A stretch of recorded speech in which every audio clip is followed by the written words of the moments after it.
want to give a huge shout out to MLS Powersports of Georgetown, Kentucky and Suzuki for providing this demo. Alrighty, I got to test ride the new Suzuki DRZ4s. Full disclosure, I haven't rode the old Suzuki DRZ400 or the DR650, so I can't really compare it to those guys, so I apologize on that. And I'm going to have to apologize a second time because I really don't do a lot of off-road riding, period. And I've not rode a ton of dual sports, even though I've rode a few. Also, this test ride was completely on the street, so I didn't get to take this bike off-road on any trails or anything like that. So all my comments and opinions are solely based off of road riding with this motorcycle. I'm 6'1" and the seat height's up there. I was on my toes comfortably on both sides at 6'1". The bike had 3 ride modes, A, B, and C, with A being the most aggressive and giving you the most instant torque right off the bat. Rider mode A is what I preferred and kept it in most of the time. I didn't even try rider mode C. Also, ABS can be disabled on both rear and front wheel.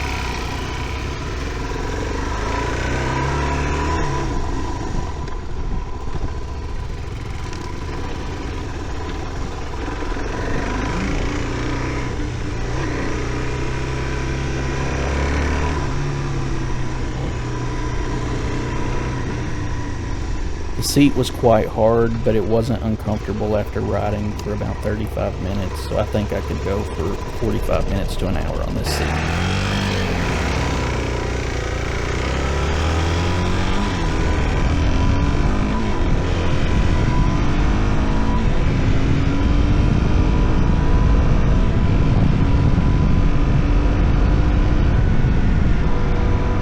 Right off the bat, I could tell this motor had good low-end grunt and torque, which actually really impressed me, especially at higher speeds.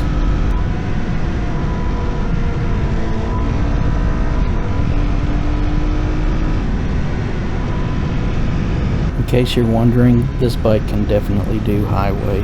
We hit speeds of 75 plus mile an hour, and this bike can easily do a lot more than that. It can probably hit between 80 and 90 mile an hour, maxing out in 5th gear.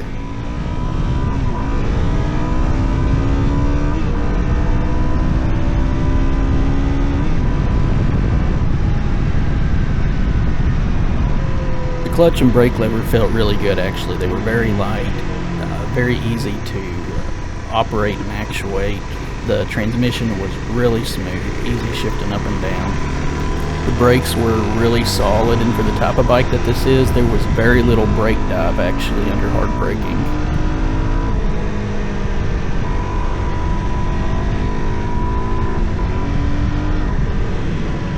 Actually, something that really impressed me was the suspension on this motorcycle. I expected it to be wallowy and not too confidence-inspiring on the street, and actually it was fairly firm. Felt like it would not be the kind of bike that would be bottoming out a lot off-road and stuff.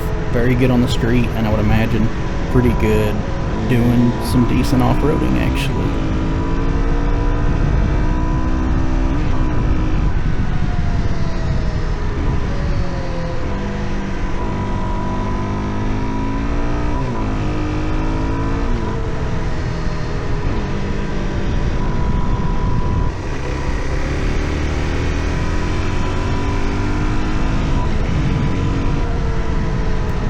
I really liked the motor and transmission in this motorcycle. The bike was peppy, not fast, but peppy. When I say peppy, I mean you could have a ton of fun on this without getting in any real trouble.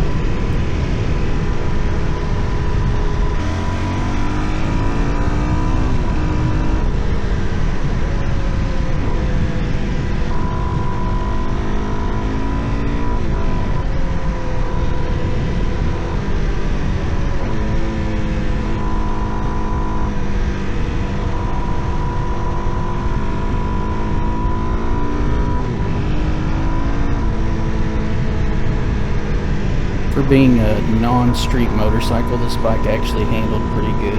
It handled pretty decent even with the slightly off-road biased tires. Tips in super easy, being the kind of motorcycle it is. It basically just falls right into the turns and it takes literally no effort whatsoever. Actually, I think the Supermoto version would be a ton of fun That being said, even with the off-road bias tires, this bike actually handled pretty good. It was very easy to ride.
Overall, this was a really good bike. I actually had a ton of fun on this machine. I loved rolling through the gears. The torque is just delivered in a really good fashion.